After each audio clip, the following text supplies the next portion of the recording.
one thing about Sparta I must mention, Spartan women had more freedom than most Greek women did, owing to the fact that Spartan men, until they were 30, were expected to live in the barracks. And a lot of times the Spartan men also spent a lot of time away on military campaigns, which gave the Spartan women more freedom of movement than the others did, than the other Greek women had. And we'll talk more about Greek women when it comes to part on Greek family life. In general, Greek women were confined to the home, but or told to stay at home or go to the marketplace and not much else. All right, leaving Sparta then, going to Athens. Athens, unlike Sparta, Athens allowed for individual differences. Athens became a democracy. Now it started out as a monarchy. They had a king, but then it went from a monarchy to a tyranny, and then to a democracy. Now, when the written records start, the written records we have start with Solon. As to what happened before Solon, well, it was believed that they were ruled by a person named Draco. I mean, you may have read about Draco in your Harry Potter books, but Draco is some pictured as a snake, and his laws were extremely strict.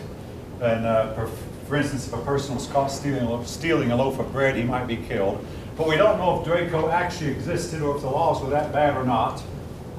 But into this scenario stepped Solon. Solon went to Egypt and got some advice from the Egyptian sages. Now, we're going to find this pretty common among the Greeks. Solon, Plato, Pythagoras, and possibly Socrates, all of them were said to have gone to Egypt to get their advice.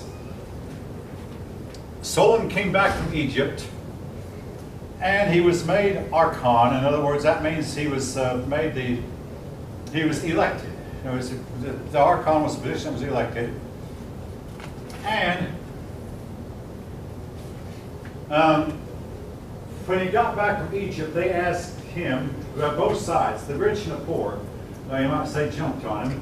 The rich wanted to do this, the poor wanted to do that. He did not do everything that the people wanted him to do. But things were really in bad shape in Athens, and of course he was expected to fix it. Now, one of the problems they had was that a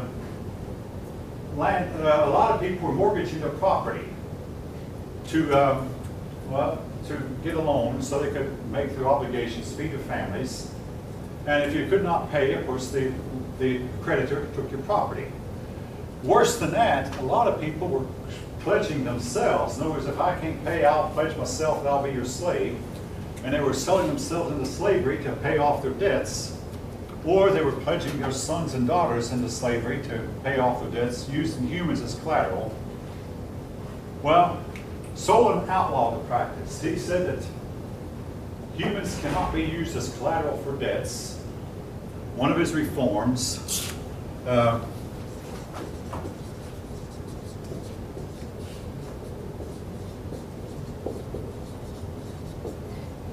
and he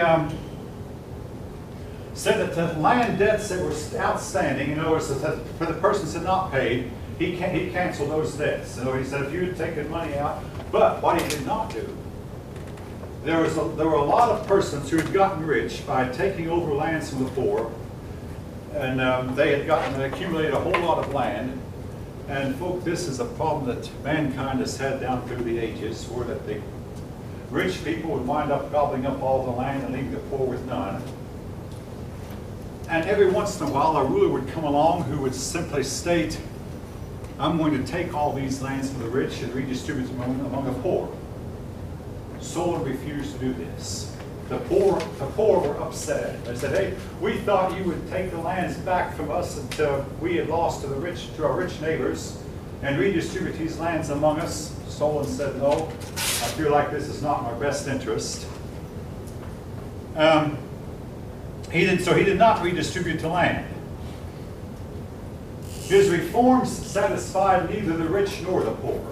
The rich felt like they'd been betrayed because some of their debts had been canceled that they felt like were justly owed. But the poor felt like they'd been betrayed because they had not been given land by Solon, given back their lands that they had lost.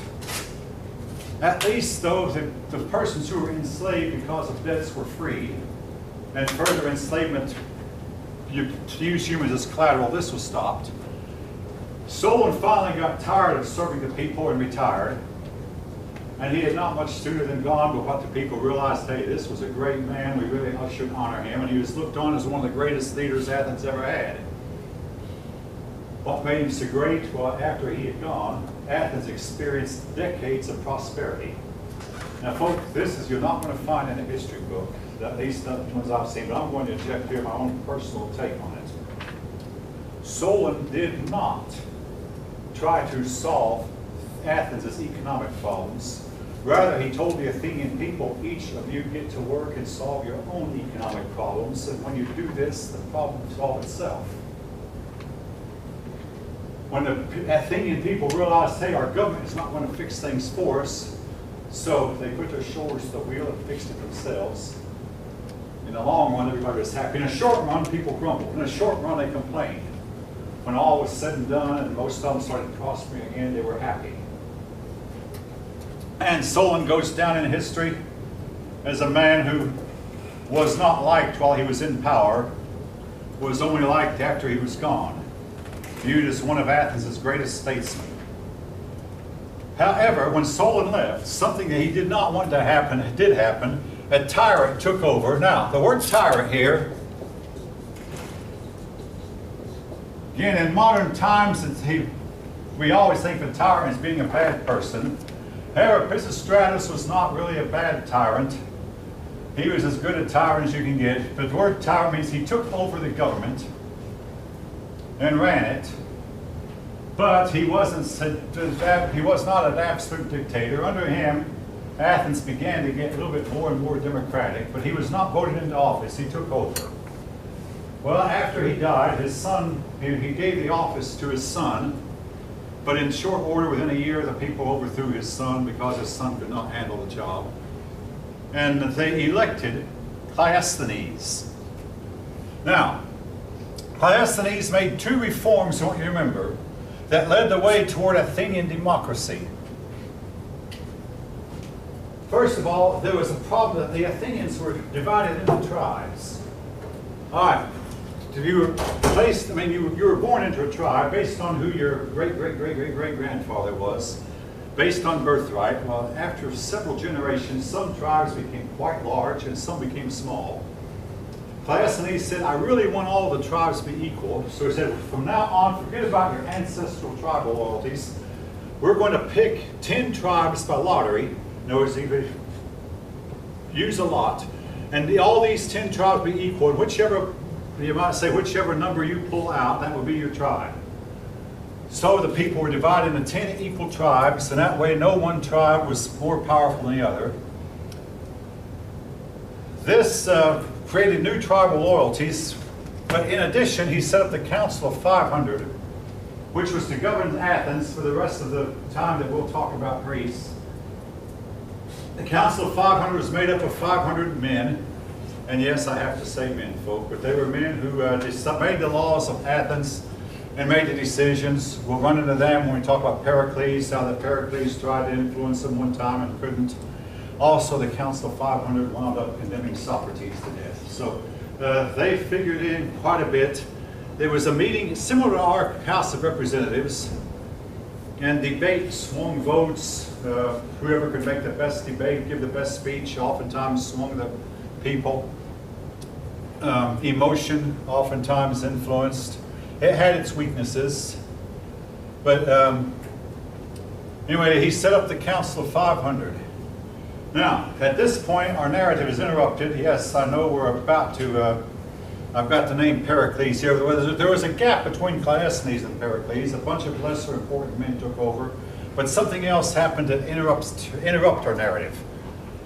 The Persians came in. Now, a bunch of Greeks had been moving into Asia Minor here. Today it's called Turkey. And of course, a bunch of them have been moving over here into Italy and South France and throughout the Mediterranean, into these islands also. But the Greeks living here in Greece urged their brothers who had moved to Asia Minor to revolt against the Persian Empire. Well, the king of Persia sent his army in and crushed the revolt. But he said, the Greeks, you people encouraged your brothers to rebel. So the Persians sent an army. The first army was led by King Darius. King Darius the Persian. Darius moved in to conquer Greece, but the Greeks and Persians met at the Battle of Marathon. The Greeks forgot all their quarrels and united to fight off the Persians. And they beat the Persians at the Battle of Marathon. You might be familiar with Marathon. It's a word still in use today. Now, backing up in the story a little bit, the Greeks would hold Olympic Games every 4 years. And the person, an individual, not a nation or a city, but an individual who won the Olympics, got the most points, you might say, was given an olive leaf crown. A young runner named Thucydides had won, so he was the champion runner. When the Persians arrived, Thucydides ran through all these Greek city-states and ran 150 miles to tell the Greek city-states the Persians had arrived. Well, that was quite a feat, but he ran the 150 miles. Then, actually, by all reason, he should have been exempted from fighting the Battle of Marathon, but he fought in the Battle of the Marathon and helped them win.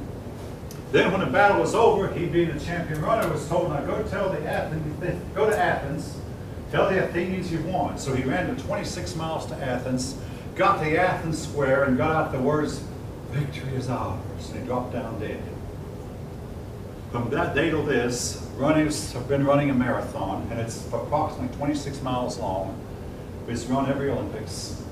Most of you probably heard of it, to commemorate the original marathon where the Thucydides ran the 26 miles to tell his people that the Greeks had defeated the Persians. Well, the myth of Persian invincibility was destroyed. However, the next king after Darius came back, Xerxes. King Xerxes came with a bigger army and with a navy. And the Greeks said they realized we have to fight him on two fronts. We have to fight on land and on the sea. Well, the Persians landed near Athens, which was the heart of the Greek civilization at that time, or seemed to be. They landed, well, of course, you might say they could have landed at Sparta, but Sparta has no seacoast. And keep that in mind. Of course, Sparta was removed from the ocean ways. So Athens was right on the sea. The city of Athens was sacked and destroyed. After the Persians had made havoc of Athens, they then moved on. Now, I've got to interrupt the narrative here to say this about destroying a city. A lot of times, when a city is destroyed, it's like the best thing that could happen to it. It forces the inhabitants to rebuild. When General Sherman came through Atlanta and burnt the city of Atlanta to the ground, he said, I know that these people are going to build back a more beautiful city than the one I have destroyed. He was right. And yes, Athens was to rebuild back a more beautiful city than the one that the Persians destroyed. A lot of the buildings that they built back, in fact, still stand. Right in the 1890s, there was a great big Chicago fire. Big Chicago fire, and it destroyed much of Chicago. Well, the people of Chicago rebuilt the city with skyscrapers using structural steel, 10 and 20 stories high. And they built a more beautiful city than the one that the fire destroyed. Sometimes a disaster actually winds up being for a person's benefit. But anyway, the Persians, now having won the Battle of Athens, they then marched towards Sparta. They were met by King Leonidas of Sparta at a pass called Thermopylae.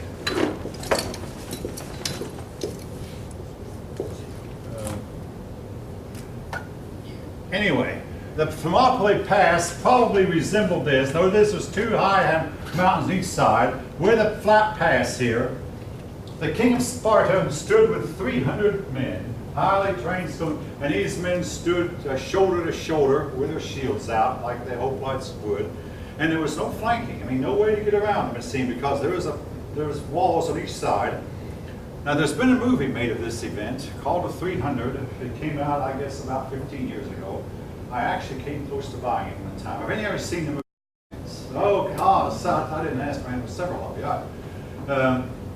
One line in the movie is whether they told the king of Sparta whether he can send enough arrows at you to blot the sun, and the king of Sparta said, well, wonderful, we'll fight them in the shade.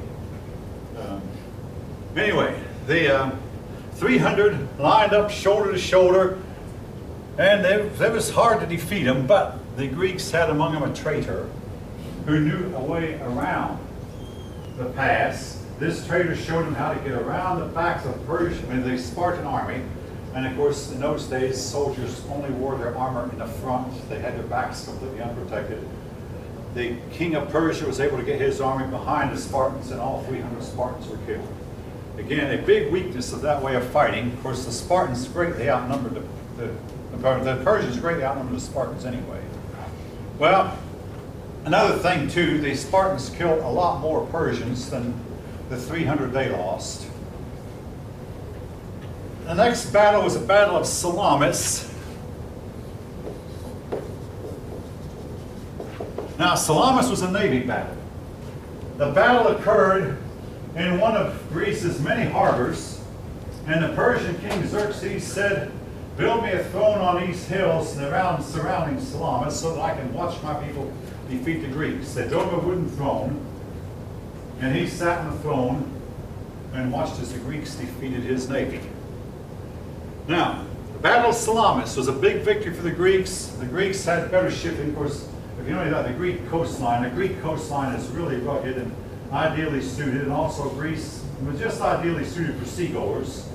The Greeks were better seamen than the Persians were. I mean, Persia is a land, it does have a sea coast, but anyway, basically, though, the Greeks were better seamen. Now, there is a story, Phil, and I ran into this recently and talked about weapons, but I've heard this story all my life. How many of you as kids took a magnifying glass and focused the sun's light on a piece of paper or a leaf to try to set the leaf on fire? All right, several hands are going up. We're setting the paper on fire. Well, according to the story, a Greek scientist used a concave mirror, which he used to focus the sun's rays on the Persian ships and set the Persian ships on fire. That sounds like a fascinating story, except for one thing. We have tried it today. We've tried it with several mirrors, under several conditions, under several different types of lighting, and we cannot set a wooden vessel sitting in the water on fire with a concave mirror. What are we to make of the story? Well, personally, I think that they knew a few things that we don't, but that's just my take on it. I mean, I have little doubt that the Greeks actually did set some Persian ships on fire. What is certain is the outcome of the battle. However, whatever the reason, the Greeks were able to win a battle. Then the Greeks met the Persians in the land battle of Plataea, Plataea.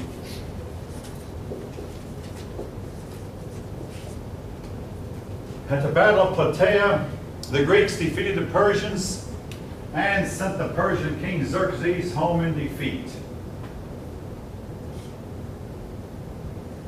It took longer this time. I mean, it took more than just one battle. But the Greeks eventually sent the Persians home in defeat.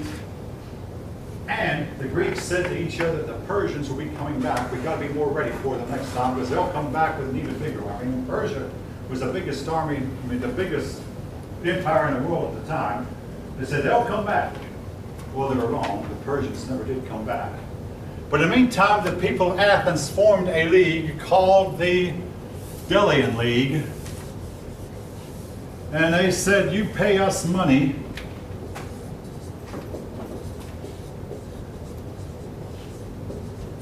They told some of the other cities, say, you pay us money and we'll promise we'll protect you. And we'll build up our navy and our army, again, like it was. Well, instead, the Greeks, the Athenians, used the money they got from the other members of the league to build up their own city. And rarely in history has a city been able to build itself up and beautify itself for so little of its own money as Athens did. They used, in other words, they had money from the other cities to build the big Parthenon, which, even though it was blown up during a war, it still stands. The Parthenon was once used as an ammunition gunpowder storage facility, and the gunpowder blew up. But the Parthenon is still there. The Acropolis is still there. Temples to Athena, the patron goddess, one of them is still there. Somewhat in ruins now, but still there. Anyway, the Delian League. Now, Sparta refused to join the league, and several other cities did. When it became obvious that Persia might not be coming back, some of the cities tried to pull out of the Delian League, and Athens said, no, once in, you stay in. Into this scenario came Pericles. Pericles was elected Archon. Don't worry about the word Archon, but basically it means he was elected their number one man. 29 out of 30 years. There was one year he got a little bit mixed up in his politics and barely lost, but otherwise they had elections every year and he won 29 out of 30. He built a big navy that was based at Athens that really benefited Athens more than did the other rooms of the league. And he would not allow anyone who joined the league to leave. Well, in the meantime, because it looked like Athens was getting really powerful, other cities became alarmed, and Sparta formed the Peloponnesian League.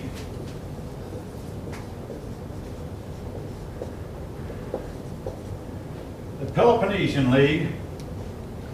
Now, when you come to that word Peloponnesian, it had two meanings. Number one, it was a league that was formed. Number two, it's the name of the war that followed. All right. Now, you have two camps then. Greece was in two camps. The one side was joining up with Sparta. The other side was joining up with Athens. And war was almost inevitable. There was a story in our 6th grade history book. It's not in your book, but I'll tell it anyway. One time, the Athenians started to decide they were going to build walls around Athens. Sparta protested, hey, this will make you too powerful. Pericles said, well, I tell you what, I'll listen to you, but let's talk it over. I'll go to your city. In fact, we'll talk it over. So Pericles left Athens to go talk to the Spartan government, but before he left, he told his people, I want all of you to work day and night and get these walls up. When you get the walls up, come and see me. Pericles stayed 2 weeks in Sparta, supposedly negotiating with the Spartans. Finally, some Athenian comes and said, sir, the wall is finished. Pericles waved goodbye to the Spartan government and went back to Athens with the walls fully finished. And the Spartans felt very betrayed. Hey, you know, this man is a sneak, which to some extent he was. Of course, this is the way politics was run. But Athens had her walls, and Sparta became very upset, as did some other Greeks. Well, they eventually joined into a war that's known as the Peloponnesian War. The Peloponnesian War was to last 20 years. Now, when I was even younger than you, I would study the Peloponnesian War, and it reminded me of the Cold War between the United States and Soviet Union. I compared Athens to the United States and Sparta to the Soviet Union. The sad part of that story is Sparta won the Peloponnesian War. In other words, my own side, the side of democracy, wound up losing.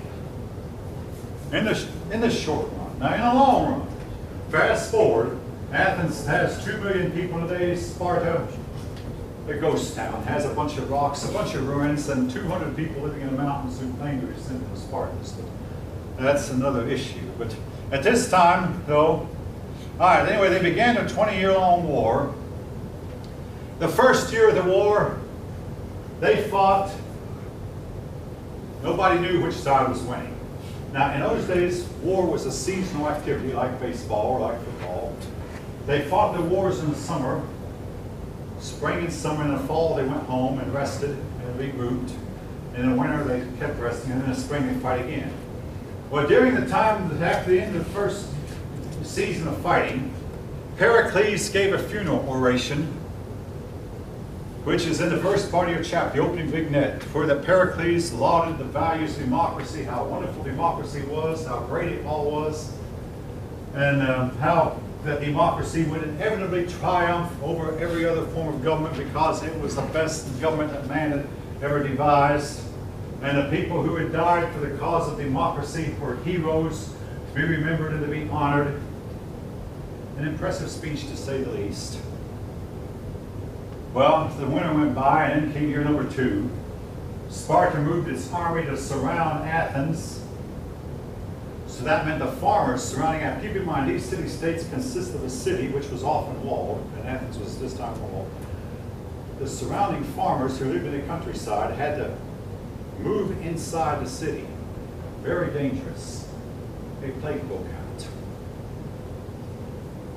And in those days, there was simply no cure for a plague. Once a plague hit, the plague was going to stay until it burned itself out.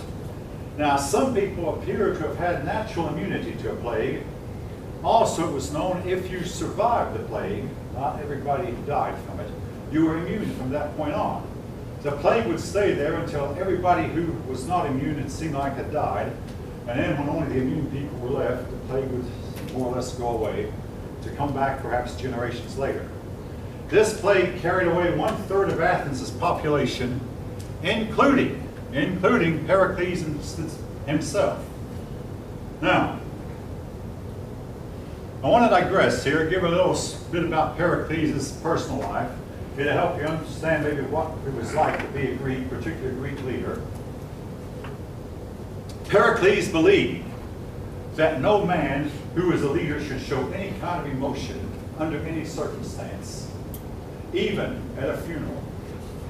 Nobody, a real man, he said, does not cry.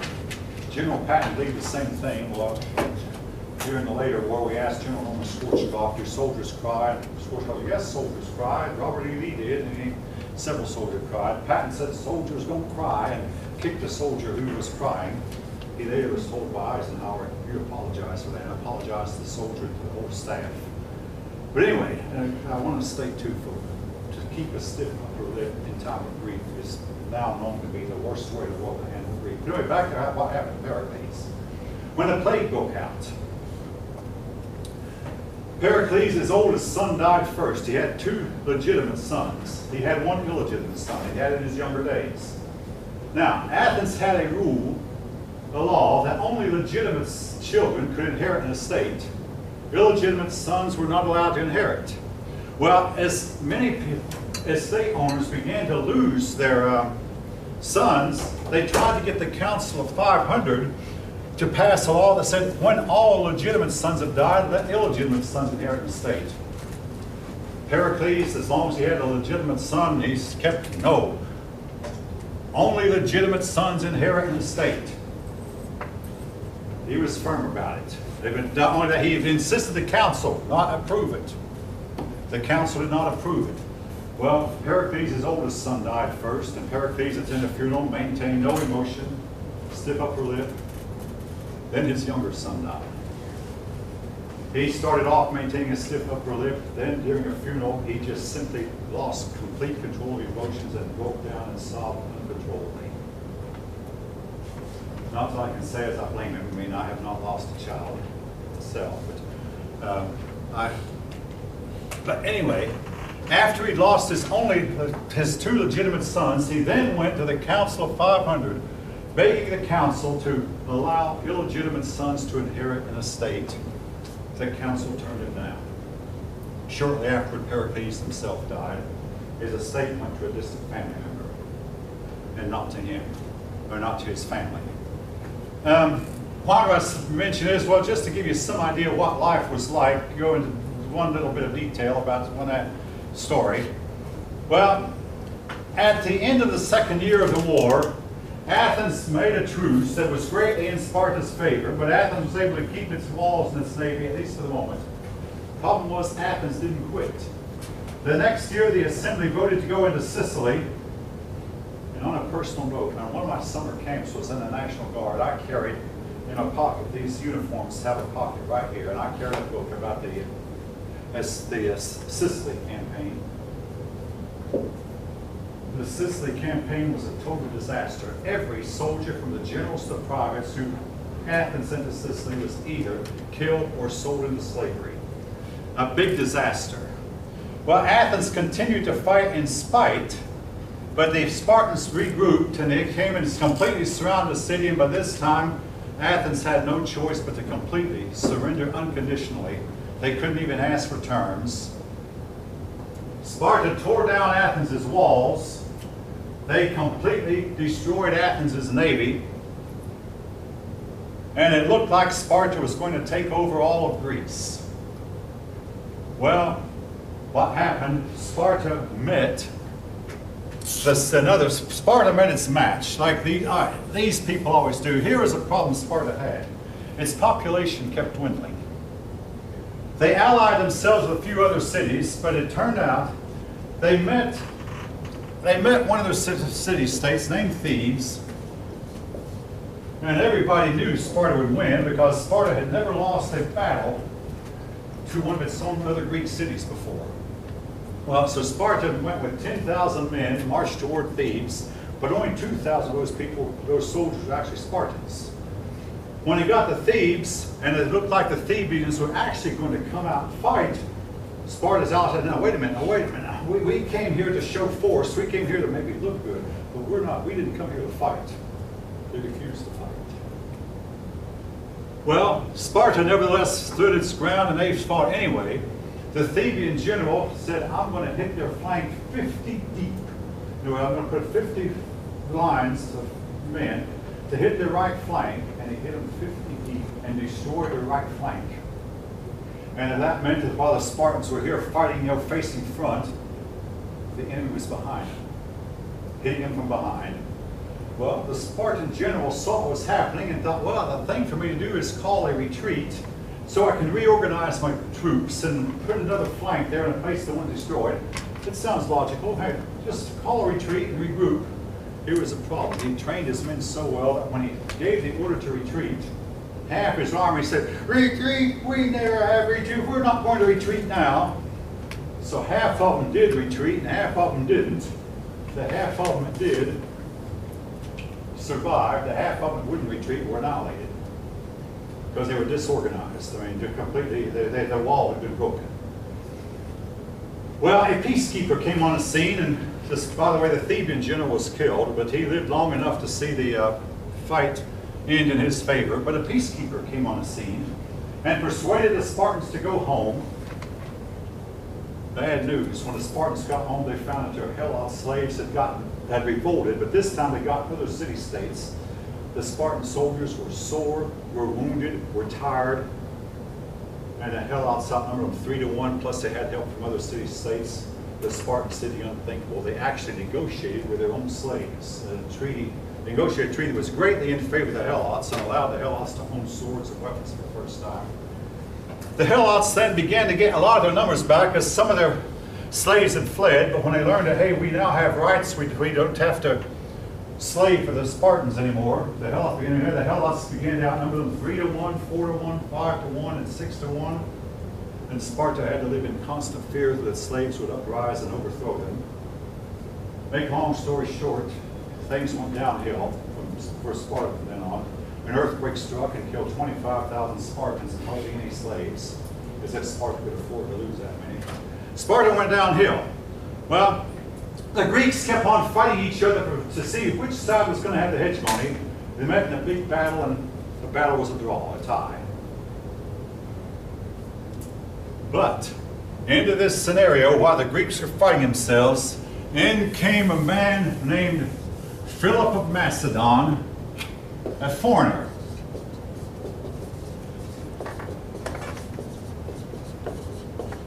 Philip of Macedon came from Macedonia and conquered all the Greek city-states, took the city of Thebes and killed every male alive in the city of Thebes. To let the Greeks know that, hey, I'll do this to you if you rebel. And we're going to discontinue for right now the story of Greek politics, but I wanted to say this much. Philip of Macedon was the father of, anybody know who? Alexander the Great. Philip was the father of Alexander the Great. And Philip then, once he'd conquered Greece, began to prepare for the invasion of Persia. He did not invade Persia himself, but his son Alexander did.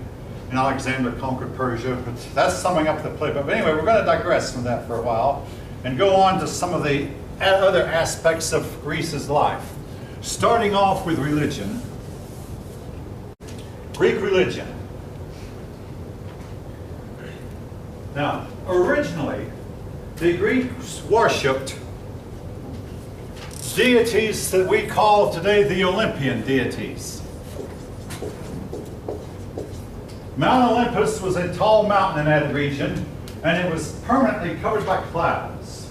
Now, don't get me wrong, folks, the Greeks were sophisticated. They had climbed Mount Olympus and knew that the gods were not living in the dimension of the humans, but they believed that the gods had a residence on Mount Olympus, around the cloud, but around the corner, around the vineyard, in another dimension where we humans could not perceive, and might even say in the spirit world. But their chief god was Zeus. Now, the Romans worshipped the same deities. The Romans called him Jupiter. Every Greek city-state had its own patron god. In the case of Sparta, their god was Ares. The Romans called him Mars, the god of war.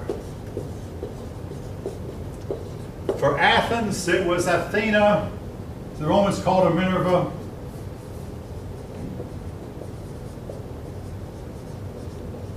The goddess of wisdom and philosophy. Now, if you go to a theater, at least almost every movie I can remember seeing, they have this big picture of Minerva, and she's a very tall, thin woman with a big sword. Some of you might know what I'm talking about.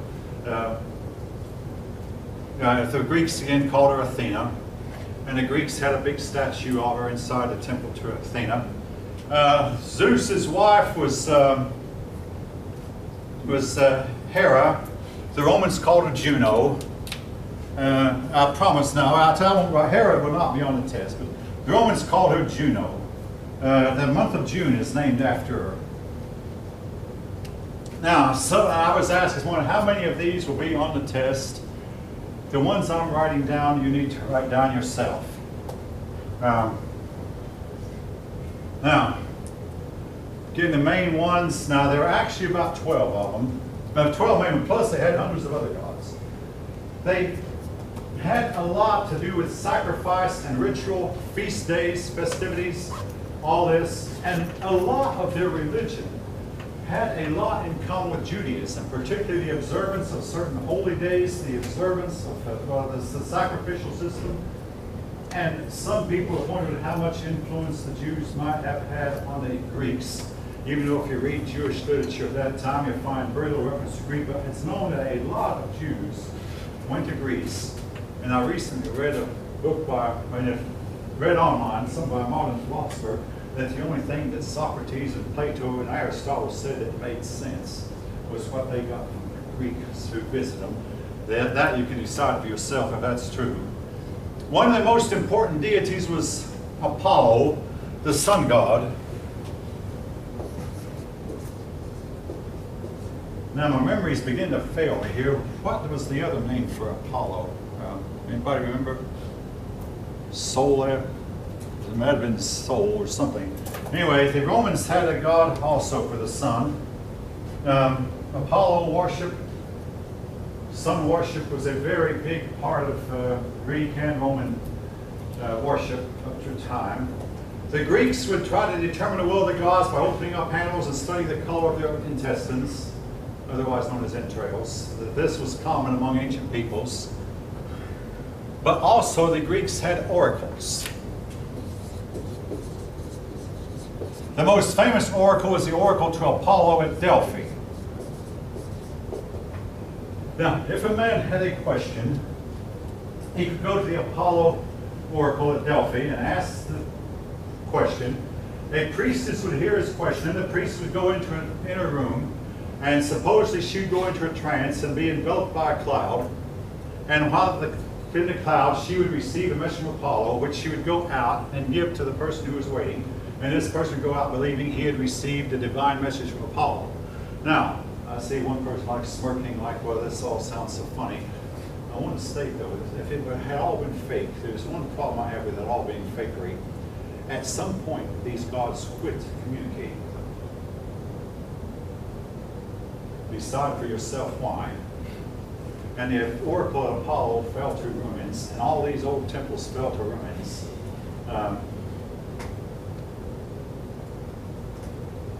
And again, it seemed that the gods were no longer communicating with them, and the interest in them then died out. And this all eventually was to lead the way to the worship of new gods. And eventually, where it was to lead was to Christianity, which we'll get to in the next few days, how the Roman Empire eventually became Christian. But now, about the messages these gods gave, I checked the weather this morning. The weatherman gave us a 10% chance of rain, which is scientific. Because according to his computers, 10% of the time when conditions are like this, it rains. But then he said most of the rain will be south of I-285. South of I-85. Well, we're north of I-85, so the rain will probably not hit us. But again, it's like the gods would give a message, now it will rain today unless it doesn't. All right, I'm going to give some more specific examples. King Croesus of Lydia asked advice from the oracle, should he go to war against the Persian Empire? The oracle said, if you go to war against Persia, you will destroy a great empire. He went to war, and the empire that was destroyed was his own empire. This actually happened. Now, Philip of Macedon, the father of Alexander the Great, before he invaded Persia, he got this message from the gods. The sacrifice has been slain. The bull is dead. He interpreted that to mean that the Persian bull is already gone. I can just go in and take it. Instead, he himself was a sacrifice. He died of an assassin's hand just while he was getting his campaign together to undertake his campaign. This was the way these gods communicated with men. It was, it will rain today unless it doesn't, or you'll win today unless you lose. The stock market will go down today unless it goes up. Yeah. This was the way that they received their communication from the gods. But then, like I say, the time came when the gods no longer seemed to communicate with them at all. And again, folk, if it were all fakery, which I doubt, that's something else. Now, one of the gods that has made a lot of news here this year, hopefully all of you have heard, Pluto. The Greeks called him Hades. Y'all know what happened to Pluto this year. We flew our first satellite by Pluto and got pictures of mountains and canyons and valleys, and found out that Pluto and its moon Charon have a few craters. But it does have some, but not as many as we expect. We have to try to figure out why. Well, yeah, the Greeks named their gods, the planets after God. They noticed that some of their stars wandered from constellation to constellation. The fastest moving star was Mercury. And again, it actually does move faster because Mercury is close to the sun, so it moves fast. Mercury could move really fast. So they made Mercury the messenger of the gods. I believe one of the Greeks or Romans called him Hermes. Now, the slow god was Saturn.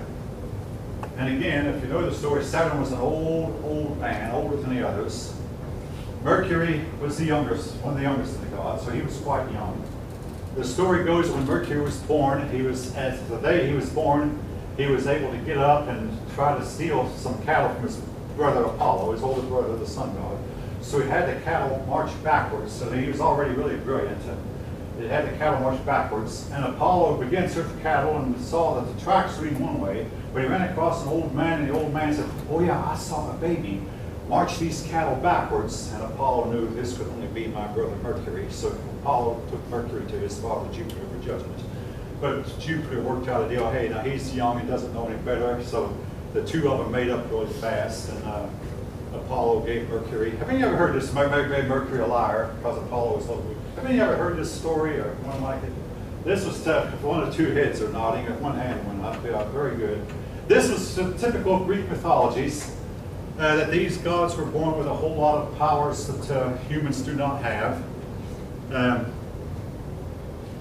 And one time, at first, Uranus had been head of the pantheon, Then Uranus had loused up, he had been cruel, and Saturn rebelled against him, and Uranus told Saturn, your sons rebel against you. So Uranus swallowed up his three sons, Zeus, Neptune, otherwise known as Poseidon, Neptune, and Pluto, otherwise known as Hades. But the three sons rebelled anyway, and overthrew their father Saturn. And the Greeks and the Romans would celebrate a holiday that both sides hated. During the holiday to celebrate Saturn, these servants were waited on by their masters. The masters became servants, but indicating that this was the day the world was turned upside down. But both slave and master, because the masters did not make good servants, and the servants did not make good masters either. So both sides seem to hate that ceremony. Now, when a Greek person died, except for the heroes, he went to a place called Hades, the underworld, otherwise known as Pluto among the Romans. And there he led a somewhat aimless existence as a mind-numbed zombie. Nothing much to look forward to in the afterlife. And this is one of the reasons, I believe, why Christianity was able to get a foothold, because Christianity promised a better afterlife than most of these pagan religions did. All right. Time went on, and the Greeks became skeptical of the gods. It seemed like not only were the gods not talking to them, but the gods no longer seemed to give them any kind of help at all. And be that whatever it may.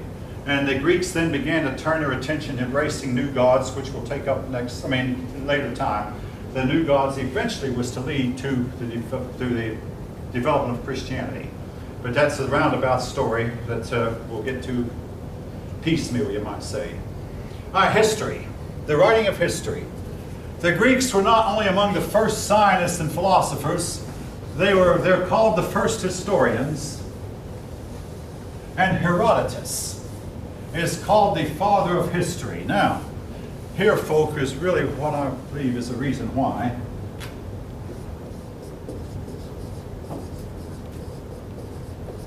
It's not that Herodotus was the first writer of history. He's called the father of history for the simple reason that, unlike the other historian before him, his history left out a whole lot of supernatural events, a whole lot of the action of the gods, a whole lot of magic and superstition. Today's historians oftentimes, even though they're forced sometimes to swallow, they oftentimes do not consider the Bible to be serious history because it has miracles in it. But then again, what you can prove, a lot of what the Bible says has been proven to be historically accurate. Nevertheless, Herodotus wrote a history that left out, not all, but a lot of magic and superstition and supernatural. He was followed by Thucydides,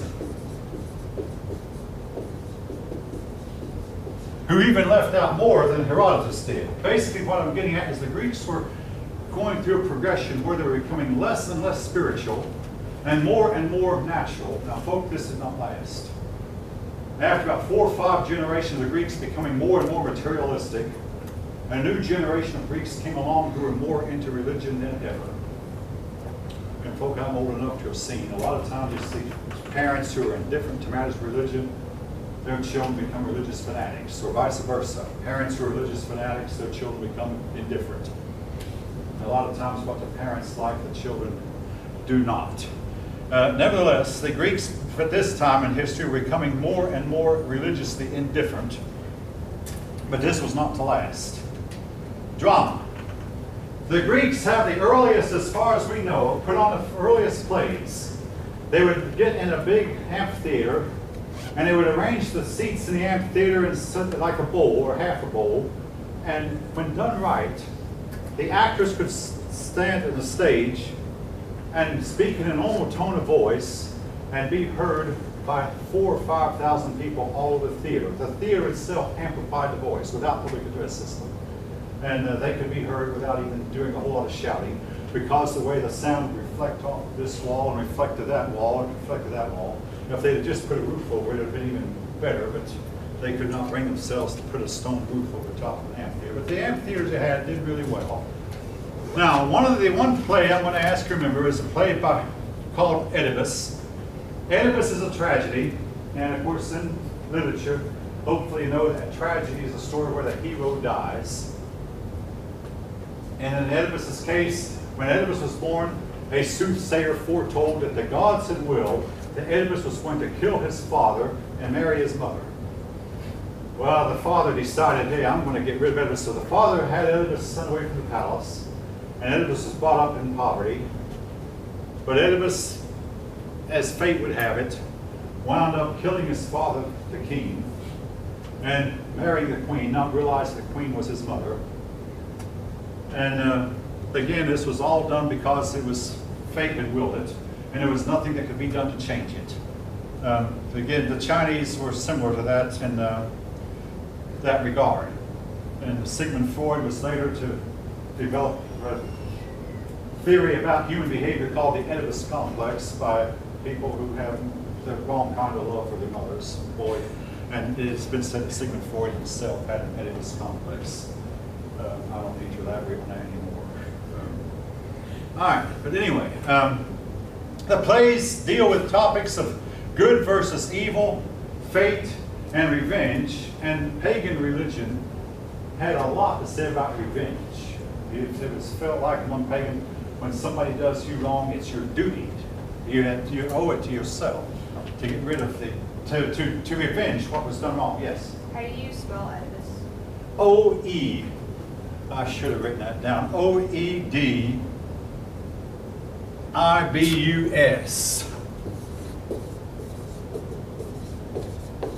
Oedipus.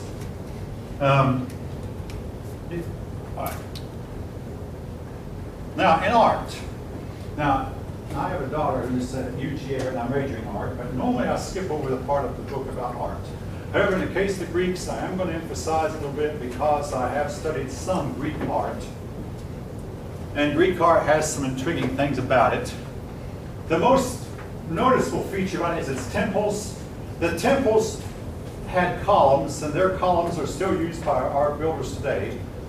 And don't worry about the names of the Doric column, the Corinthian column, but now, the Greek temples had no sides as such. They had a roof, and it had a floor.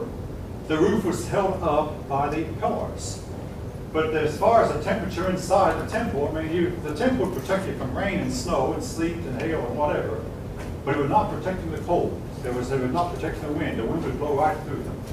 Again, they had no walls. The columns, again, supported the roof. Now, Greek painting, Greek statue making, strove for realism. Now, this is the opposite of what art does today.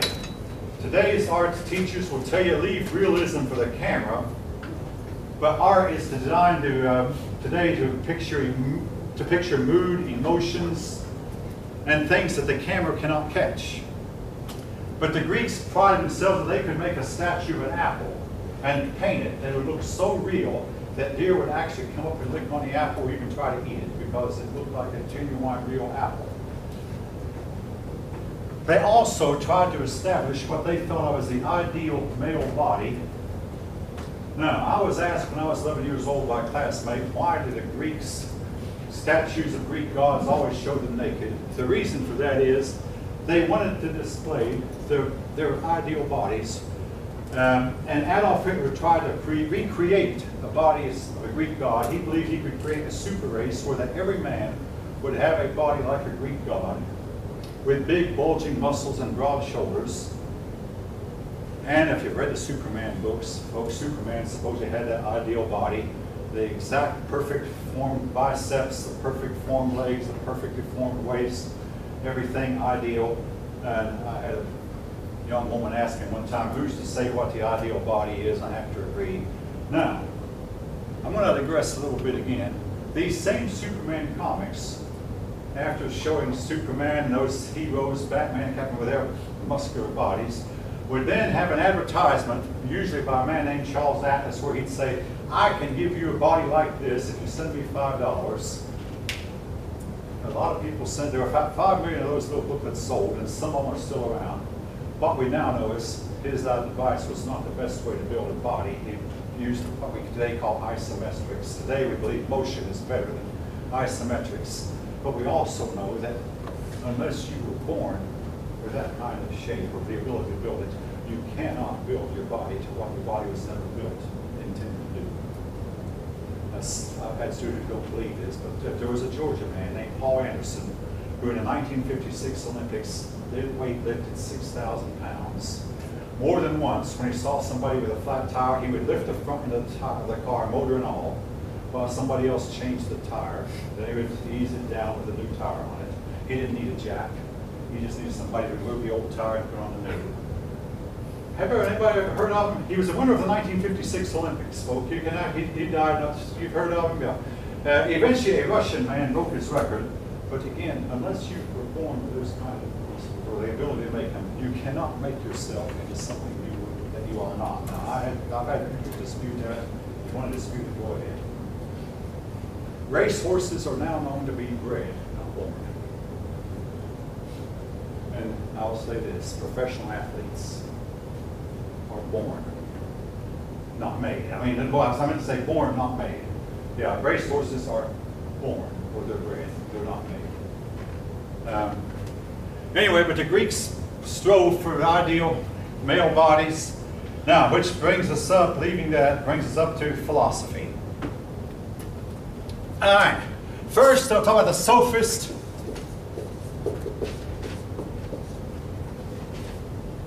Because your book takes care of them first. The sophist said we must not try to understand the universe because such knowledge is beyond human abilities. Now, let me hasten to state, all these philosophies contain a grain of truth and a grain of error. And somehow it's difficult to sort the good from the bad. But they said that man's purpose was not to understand the universe, but to try to improve himself. So the only study that was worthwhile was a study of human behavior. They might like our studies in psychology today. The sophist stressed rhetoric. Now, what is rhetoric? It's where you try to use your speech to persuade somebody, and oftentimes by stirring up their emotions. Now, I want to give you an example. In our American history, there were two men who lived at the same time in the same place, knew each other and liked each other. Their names were Patrick Henry and Thomas Jefferson. Patrick Henry was a Virginian, Thomas Jefferson was a Virginian. The two men would get together. Patrick Henry loved debate. Thomas Jefferson hated debate. Patrick Henry was a man of rhetoric. Thomas Jefferson was a man of facts. When Patrick Henry said, we need to go to war with England, he said, the King of England is enslaving us. You can hear the clanking of their chains on the plains of Boston. Rhetoric, pure rhetoric. Thomas Jefferson said, now he has dissolved our legislatures and appointed governors over us without our consent. He has imposed taxes on us without our consent. He has taken our people to be tried in a far distant country without our consent. He has tried our people without the benefit of jury. He has imposed troops in our homes, in our private homes, without the consent of the owner. He has specific. Here is what the King of England has done. Thomas Jefferson hated debate, he hated rhetoric. Patrick Henry was a man, but anyway, the sophists were people of rhetoric. Sway the emotion, never mind the fact, use emotion. Just get your point across. Persuasive speech making. They questioned the traditional values, and this is something we're going to get into in a little bit, in a minute. In fact, the traditional values of societies, they even eventually began to question the existence of their gods. If the gods existed, they said, we don't know about them.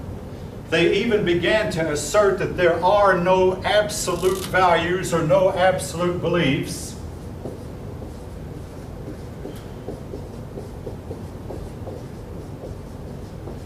All right, does anyone see the fact? I mean, I had a person tell me some years back that there are no absolutes.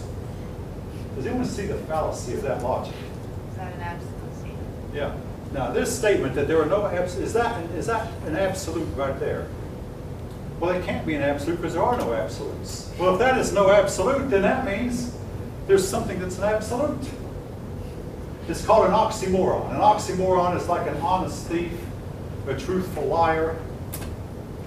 Oxymoron and no absolute values. Well, if there are no absolute values, that means that this statement cannot be absolutely true. Therefore, there must be absolute values. All right, if any of you happen to see a movie that came out recently that dealt with this topic, the movie was about a college student. I'm trying to think who went to college and ran into an atheistic professor. And I'm trying to think the name of the movie right now, but anyway, maybe I God can't. does exist. Huh? God does exist. atheist. God, oh, no, it's because the title of the movie was God's Not Dead. Thank you. Yeah, that helped. God's Not Dead. And if any of you happen to see it, it was shown about a year or two ago, and my wife bought me a copy of it, and I went back through this part of it, that even Stephen Hawking is the list in the movie. Stephen Hawking was at that time a noted atheist. And the movie pointed out the bad logic he used. Well, guess what? Stephen Hawking now has recently stated, I believe that there was a design, somebody designed the universe because there's too much that's orderly in the universe for it not to have been designed by an intelligent designer. He doesn't claim to be a Christian, but he no longer can be called an atheist either. Stephen Hawking is believed to be the smartest man in the world. All right, leaving that now, sophists, and come to the next man, Socrates. Now, folk, I'll spend a little bit of time with this man. I mean, I started 2 years before I became a teacher here. I started researching him. Perhaps the most famous philosopher of all time. There's been so much myth about him that it's difficult to tell the myth from the truth, and a lot of persons have taken on themselves to actually examine the original sources to find out what did he actually say. He did no writing, like Jesus himself. He did no writing. All we know what he said is what others wrote about him. There were 3 original sources about him: Plato, Thucydides, and Xenophon. Don't worry about that so much. I have mentioned Thucydides, and I will mention Plato. Xenophon, probably not in this class, but 3 original sources, and they sometimes contradict each other as to what he said or what he did. Now, folks, he's been called a free thinker. A free thinker is a person who has no spiritual insights or whatever. Nothing could be farther from the truth. The fact is, Socrates may have been one of the most spiritually minded men who ever lived. I would hardly call him a free thinker. I'll get to his spirituality in a minute. He is remembered most for his question-answer method of teaching. In other words, he believed that all the knowledge of the universe resides deep inside every person, and all it takes is the right kind of questioning to bring it out. Now, how many of you know, and I've never had a student know, how many of you know how tightly the head nuts on your cylinder, the cylinder head of the car need to be torqued? Any of you know? I don't. I don't need to, but somebody has to know that. If you were to ask me how tightly it work, you can ask from now till doomsday. You can't get it out of me because it's not in there. I can't get it out. No, I'm married to a reporter, and that becomes difficult sometimes because if she asks me something and I don't give her the answer she wants, she'll keep asking. We find to tell you, hey, now listen, I've given you all the answer I know. I can give you a better answer maybe tomorrow or next week, maybe, but today I can't give you an answer. I don't have an answer. I don't know the answer. I'm sorry. Please stop asking. But Socrates, if you picked at someone enough, eventually you get any answer. Of course, Socrates did not grow up in a technological world either. Again, some of these philosophies, you apply them to the 21st century, there's things about them that just don't hold up. Even though, folks, I will say in Socrates' defense, a lot of us really wind up, we know a lot more than we think we know. And there's a lot more residing in our minds than we think is in there. And sometimes it takes questioning and answering, to question ourselves to bring it out. It's famous for the saying, know thyself. There's 2 things wrong. That number one, it's now known that this is a copy of other philosophers who have said it before him. So he really is not original with him. And number 2, for us to really genuinely know ourselves is impossible. If you want to argue with it, go ahead. None of us know what we do under certain circumstances, and what we might do one time might be not what we do another time. Now, the nation's top expert on Socrates says everywhere I go I get asked this question when they find out I'm an expert on Socrates.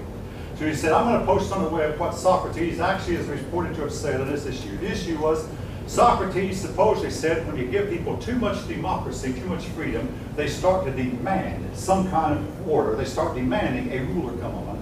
So he put down on his webpage, and I read it. He said, the city of Athens today, this is Socrates, supposedly a quote through Plato. He did not write himself. He said, the city of Athens today the animals do not obey their masters. When a master calls for a dog, the dog doesn't come. The mules do not obey their owners. The horses do not obey their owners. The wives go off on their own, and the wives and husbands go their separate ways, and neither one knows where the other is during the day. So the children do not obey their parents. The privates do not obey their commanders. He said nobody in Athens obeys anyone anymore. That this situation is going to lead to complete chaos and disruption, and it's going to ultimately lead to Athens being destroyed or conquered by foreign enemy. And the people of Athens will actually welcome the foreigner, and Phoebe proved to be right. When Philip of Macedon invaded, one reason Philip won was half the Greeks really wanted somebody to come in and straighten out the mess, which is a failure of democracy. All right, now, folk, I've got about 3 minutes, and I've got to say this, and I'll leave you with this. What I'm about to say, I'm going to admit, if you think I'm a little bit scared of it, I really am. I'm not going to be more scared of this topic than I am. But here, I think that underneath is what made Socrates tick. Socrates claimed to be buddies with a demon. That's the Greek word. He once said he happened to visit this demon in his palace. And said this demon lived in the most magnificent palace, more magnificent than any on earth, and was attended to by a whole bunch of demon servants. But this demon would whisper things into his ear, and this demon helped keep Socrates morally upright. All right, what was Socrates' moral problem? Okay, it was this, folks. The moral problem that all the Greek men were having at this point in time. The Greeks were homosexual. And the type of homosexuality that's still illegal in this country, it was men with young boys, mostly. Socrates said this demon keeps me from being tempted by the young boys to fight it. Now, I believe Socrates overcame it. But the fight it, Socrates married. We know the name of his wife. He had 3 sons. We know their names. But he said that this demon kept him morally upright. This was, by the way, this tendency was progressed. His pupil Plato was openly gay, and said Plato argued that being gay was all right. Socrates didn't. Then after Plato came Aristotle, and Aristotle wasn't even an issue anymore. It was just not even an issue of whether it was right or wrong. Socrates taught Plato, Plato taught Aristotle. There were 2 progressions among these 3 men. The progression from the spiritual to the more material, with Socrates being very spiritual, Plato a little bit less so, and Aristotle being very mundane and materialistic. There was a progression from the issue of homosexuality, with Socrates trying to fight it, Plato accepting it as a norm, and Aristotle argued. By the way, Aristotle taught Alexander the Great. Socrates, Plato, Aristotle, then Alexander.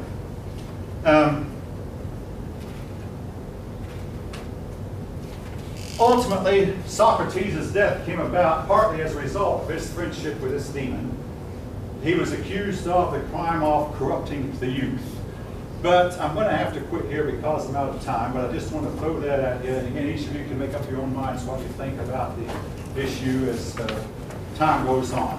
I'll have more to say about the Greeks when it comes to Greek family life. Almost all the Greek men are known to have had young boys in their life. All right, with that, I hope to see you in a couple days. Oh yeah, one thing I want to mention. Modern day psychologists say that Socrates was obviously epileptic, and they use this as evidence that because he believed he was in communication with the spirit world, and they have a really high-selling name for it. I forget the name, but they have a high selling for the type of epilepsy that he is said to have had. Alexander the Great was said to have been epileptic, as was Julius Caesar. A lot of those ancients were. Again, depending on what you believe about epilepsy. All right, have a good couple of days.